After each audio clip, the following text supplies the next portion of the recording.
Okay, we're rolling. Okay. This is an interview at the New York State Military Museum, Saratoga Springs, New York. It is the 26th of August, 2003, approximately 10 a.m. Interviewers are Mike Russert and Wayne Clark. Could you give us your full name, date of birth, and place of birth, please? My full name now is Kathleen Ann Mion. I was born August 3rd, 1966, and I was born in Plattsburgh, New York. What was your educational background prior to entering service?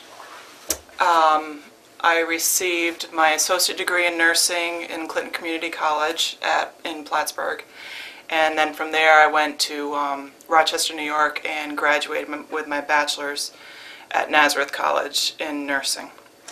Did you work prior to entering service?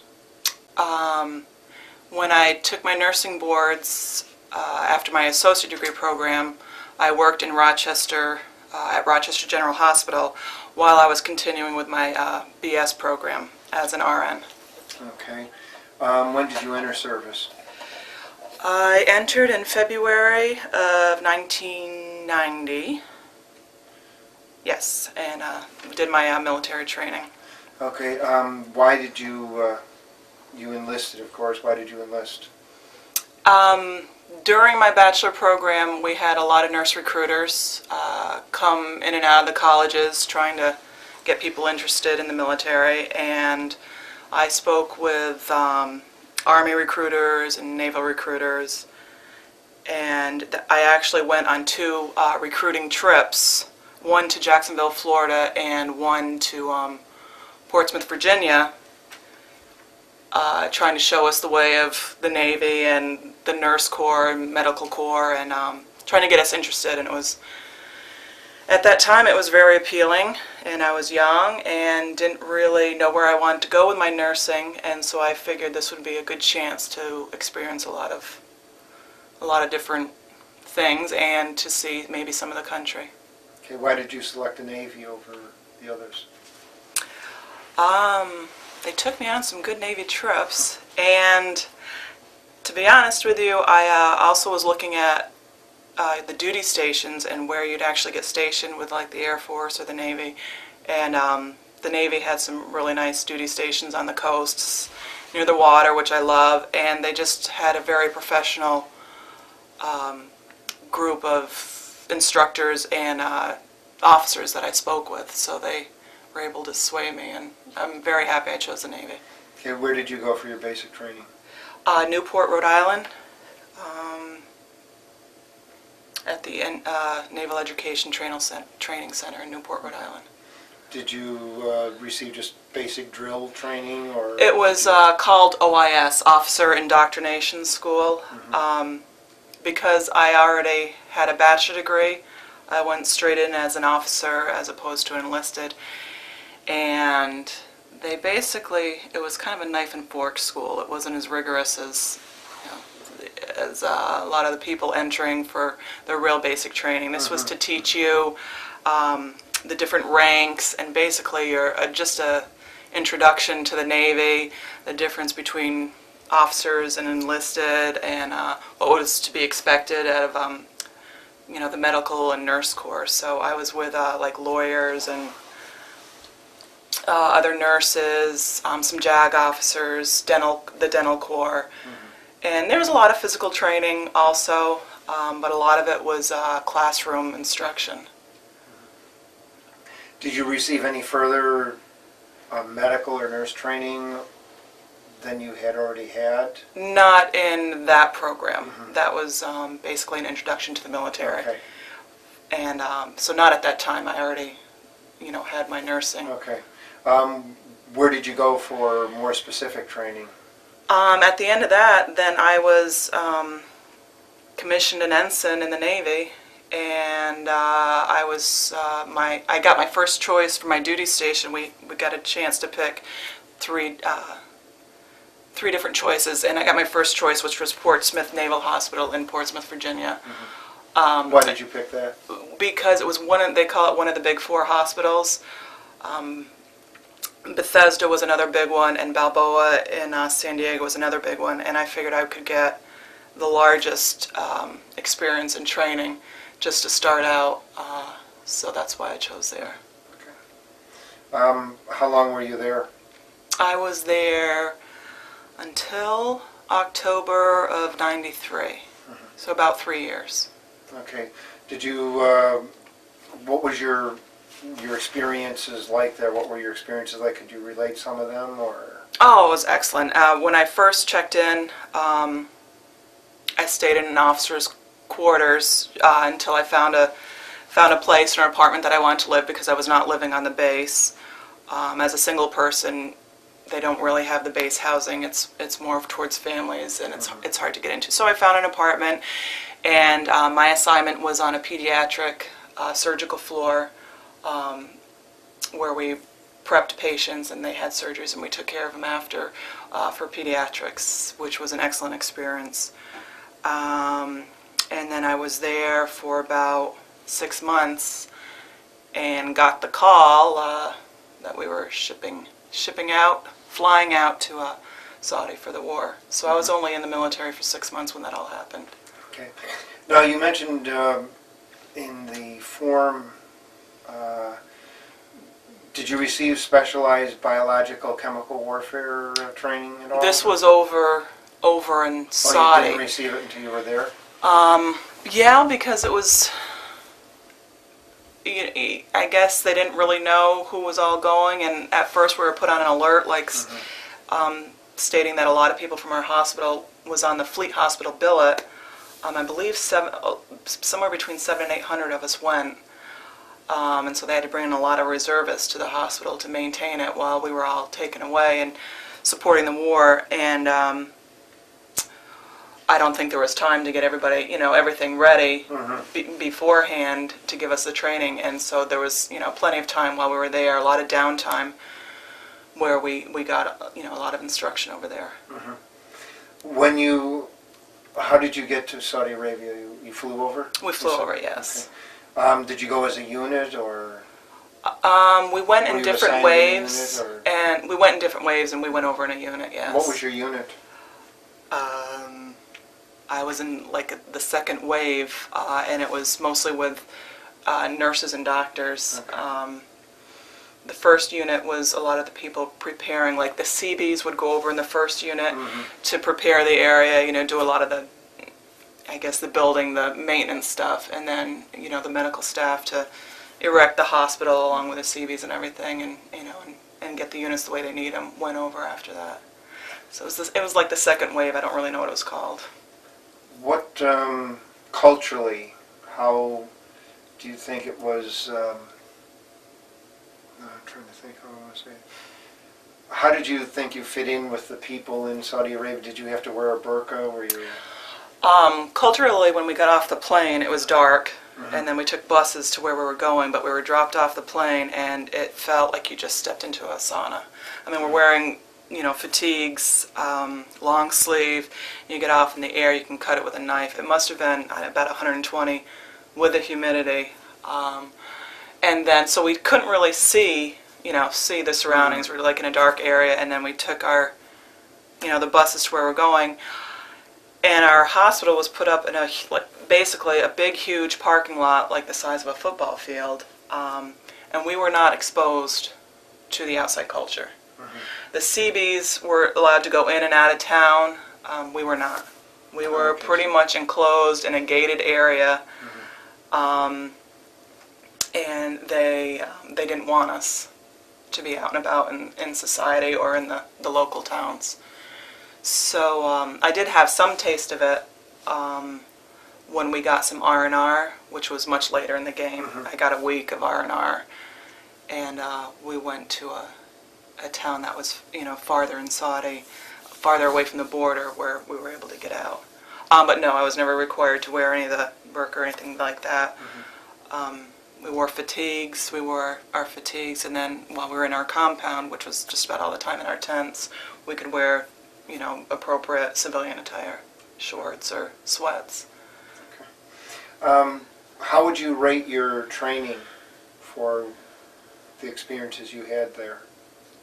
Well, Do you think you were prepared? It's kind of tough because you don't know what you're getting into. I think I was as prepared as they could give us. They could do without, I think you get best prepared by being in the situation, and then if you're in the situation again, then you're like, hey, I've been through it, I know what to do. But I think considering what we were getting into, they prepared us. We had a lot of downtime. We didn't know when the war was starting, so we had a lot of staff taking turns actually working in the hospital. Then when we weren't working in the hospital, then we were on training, whether it was heat training or chemical warfare training. They trained us a little bit about the culture, and the different people, and so yes, I'm happy with the training. Okay. How much biochemical warfare training were you given? Were you given any? Or? We were given several classes on the different gases, the mustard gases. We had, I guess, experts on the situations come in and give us significant training classes, and we'd sometimes it'd be a whole day. Like if you were to do a shift in the hospital, it'd be a whole day of actual training, and we got to wear the mask, the gas mask, and the appropriate gear, your mock gear they called it, if you had to actually take that out and use it. So multiple classes. I mean, it was ongoing also. Did you ever have to actually put on the mop gear, the full mop suit? One time, when it was we would do drills with like some gear that was already out of the package that was just there for us to practice with. But our own mop gear we had to take out once when the sirens went off and Scud missiles were taking out some. And so it was an actual. It wasn't a drill. This was an actual thing. Thank God, nothing happened. But we were in the sand bunkers, and we had to. How long did you have to wear the suit for? I'd say less than 2 hours, and then the drill was called off, and that must have been awfully hot in that it was suit. hot. It happened to be later in the season, so things actually, if I say it was 80 or 90 degrees outside, that was actually cool to us. So you acclimate, and it was at nighttime, and we were in our tent. And there were 10 girls in the tent, and we actually had to help one girl get into her suit because she was really kind of having a little anxiety attack. So it was stressful, and it didn't last long. And thank God that was a isolated incident. Were you aware of any missiles that were coming into your area? It did, and it was taken out.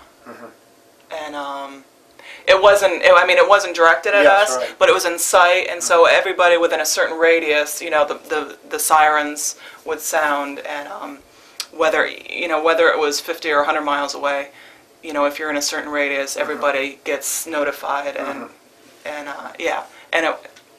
so we got it. Could you maybe discuss some of your experiences there? I know in here you said something about there were some patients that were POWs. Rare, but we did get a handful. The POWs were supposed to be brought to a different unit, but occasionally if there was one in our area or one was apprehended, or we did have a very good hospital that had some specialty training. We had 4 ICU units, intensive care units, and I believe 6 operating rooms. So this couple times, if we did get some of the POWs, it was because they needed our specialty care, or they just happened to be in the area, and we don't, obviously you don't turn anybody away. You have to treat just like yourself, and we did get a couple. What kind of medical treatment did you give Americans? Oh, everything. I'd say you can get into the.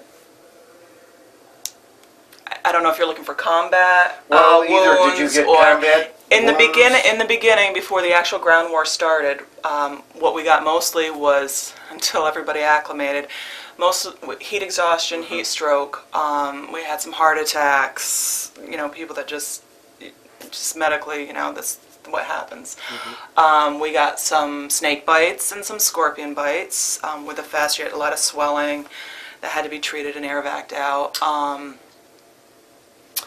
What else because intensive care, believe it or not, we were slower than a lot of the other wards. My best friend worked on an orthopedic ward, and she got tons of the Marines and sailors with broken bones out there, stepping into deep whatever. A lot of broken bones, a lot of minor surgeries, out there playing around or just working around, falling off things, and just a lot of injuries like that. They were always full. But we got more of the, like I said, the heat things, dehydration, severe dehydration, things like that in the beginning. And then once the ground war started, we did get some tank accidents. Some deaths, but certainly not what we expected. What kind of medals and citations did you receive? Oh, Lord. I can't give you the names of them because I don't have them in front of me. We got, I think, a total of 8 or 9 medals. I didn't get anything that anybody else didn't get specially, but it's because of setting up in a war zone and being the first fleet hospital to do this. We really were awarded with a lot of accommodations and things like that. Were you able to keep in touch with those back at home? Writing, and until you're there for a while, everything is slow. But once you're there, the mail system gets a lot quicker, and so I got a lot of care packages, a lot of letters. I believe it was after the first 3 months that we were able to make a phone call to get phone lines set up, which were just outside of our compound. And you'd wait in line for about 8 hours and be able to make a phone call. But as time went on, after the first 3 months, everything got a lot quicker, and the mail and the phone calls. What was the food like? Very fattening. In the beginning, we got MREs, which, you kind of eat what you can out of them. They're not too edible. And they were able to give us tomatoes and some fresh fruit, things like that. And then once the mess hall got set up, I don't know if it was because it was just very fattening, loaded with gravies and a lot of starches, I guess, to keep you going and the energy and this and that. So people were packing on the pounds because we were stationary a lot, and so you had to be selective in what you had to skip meals every now and then. Okay, what do you think was one of your some of your most memorable experiences? Well, with a war, it was just when, it's the fear of the unknown. I think you come together as a group, as a unit, as a hospital, with the doctors, with the corpsmen. It almost seemed like we weren't separated, officers, enlisted, doctors. It's just like, you're all there to serve a purpose. So I met some of my closest friends during this time, just the camaraderie. You had to stick together and be one, and so that was just incredible. And then I think my specialty trainings over there I would never have all those trainings, all the courses. That's all extra that you wouldn't get unless you're in a situation like that. So that's, to me, is just a plus. The snake venom, just the different things because of the culture over there. And we were able to learn about the culture and, what's allowed and what's not allowed. And I guess the fear, and once the ground war started, we were actually so excited. And it's like, okay, let's go kick some butt and do this. And once the war started, it was just like, okay, now we're here to do our job. And it was pretty exciting. You mentioned that you met General Swartzkoff. Could you tell us about that? We didn't have a personal conversation, Yes, even right. though I would have loved to. Yes. And at the time, until he turns around, I'm like, oh my God, this is who this is. He walked into my the intensive care unit that I happened to be working on. We had 4, and only 2 were open at the time because we didn't have enough patients. And so he came in, and we were all in awe. He's a wonderful man, and he happened to come over and shake the hand of and talk with a patient that I was taking care of, who I believe was there having a tank injury. I think that's what he was in there for. But he was fine. He was healing well, and he was going to be leaving in a couple days. And so at that time, he spoke with me just briefly, and I introduced, I was Ensign Twining and the nurse taking care of this gentleman. I just gave him an update on how my patient was doing, and then we got our picture taken, and then he just kind of made the rounds and walked through, and it was wonderful. Okay. Do you think, how do you think about our involvement there? Do you think we were justified in being there? I was kind of young and naive at the time. I never thought anything like that would happen.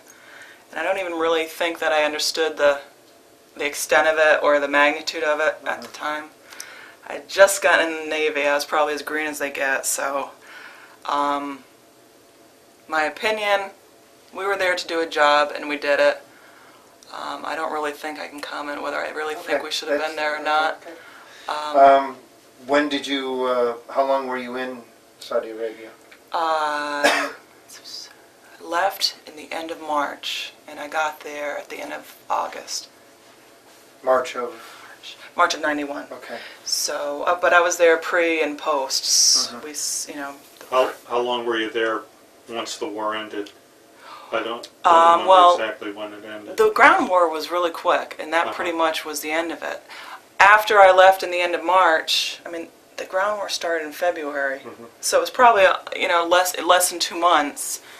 And then another group came over just as, I mean, basically the war was, they declared the end of the war, but another wave came over to, I guess, maintain and take care of, a smaller portion of the hospital and the support staff. So you didn't have to break things down? No, we didn't break it down. We set it up, and that was enough.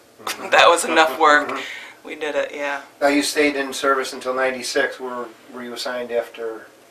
After the war, I was back in Virginia until '93, where I did most of my work in the emergency room. There was a really fast-paced emergency room, and from there, I transferred to Camp Pendleton in California, and that was the Marine Corps base, Camp Pendleton, and I worked there until I got out in '96. Did you basically do the same?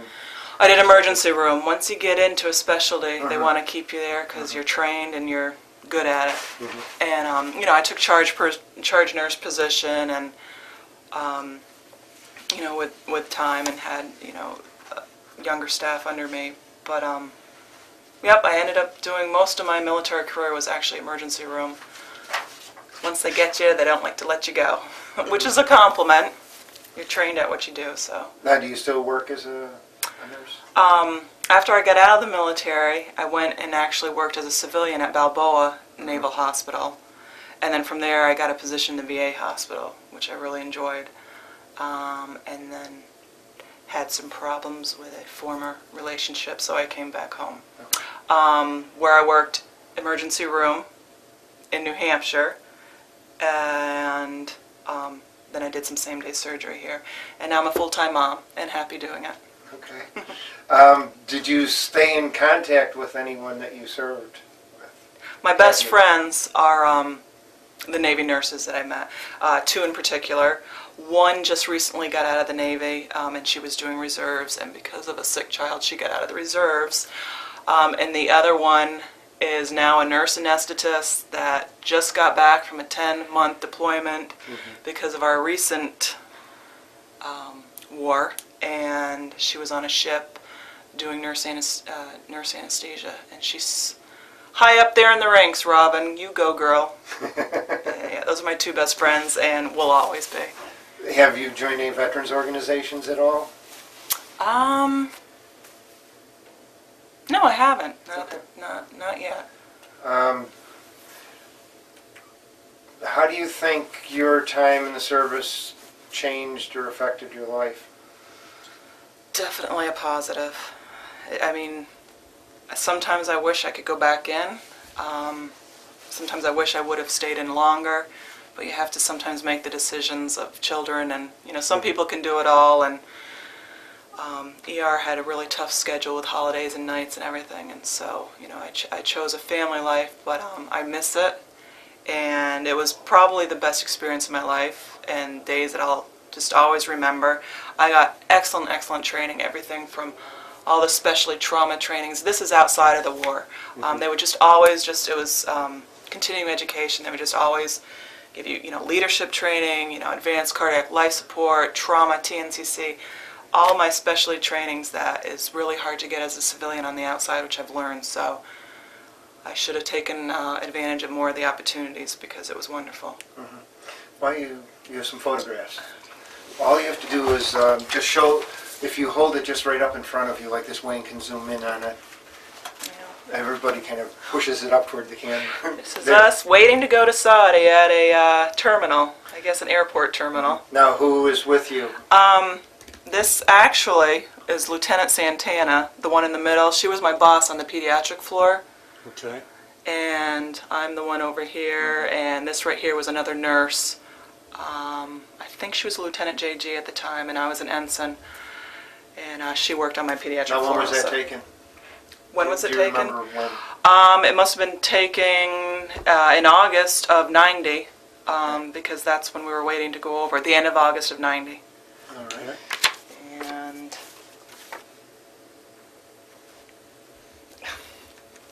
this is myself working a night shift in the intensive care unit over in Fleet Hospital 5. Not much action going on, that's why you see me sitting there at the desk. I don't even know if we had any patients. Probably no patients at the time, which is a good thing. Christmas time, sitting, opening up a care package. If you could bring it closer to you. Okay, I thought you said put it forward. This is Christmas time, opening up a care package. Okay, Sitting got at it. work. We must have been allowed a 5-minute break here. We were erecting probably the hospital, making sand bunkers, and you see me there laying on the ground with Okay. probably When doctors you had and to corpsmen and everybody. Erect the hospital, what did you have to do exactly? We pretty much had to do everything, all the poles, it was just huge. I don't even know how long it took us, but it took a couple weeks probably, because it was a very large fleet. It was a very large hospital, and according to my understanding, it was like the first fleet hospital that was actually erected. So I know a lot of our higher ups, a lot of our leaders got a lot of specialty awards because it was kind of like the first thing, and so. In a wartime situation. Now, did Seabees have to level the area? Or? Like I said, it was a huge tarmac. It was a big, huge tarmac, and so they had to bring in, huge cinder blocks, and we had a lot of equipment and huge cinder blocks to secure things to the ground. And the hospital was air conditioned, thank God for the patients and for heat things, but our big tents that we slept in weren't. That's just doing some sand bunkers, filling up the sandbags.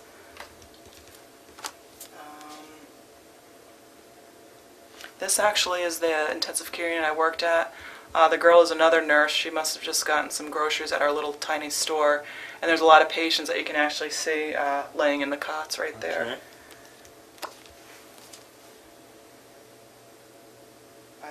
Know what I'm pointing at, but that's the hospital unit again. You can see some hard hats and the beds. Hard hats will travel. And this is just inside my tent, sitting on the cot. I don't know, shots for mom. Nothing too important. This was back home. I believe I was doing an interview for a paper and just setting up an IV for a patient, probably in the ER. But they wanted kind of an action shot, and so that's pretty much all that is in my khaki uniform. And when we were able to do a little walking around, this wasn't in a dangerous situation, but it's my best friend, actually, Ann, and myself on a tank. Okay. That's as close as we got to the big action right there. Stationary tank. And, okay. All right, well, thank you very much for your interview. Yes, thank you. Is the camera on?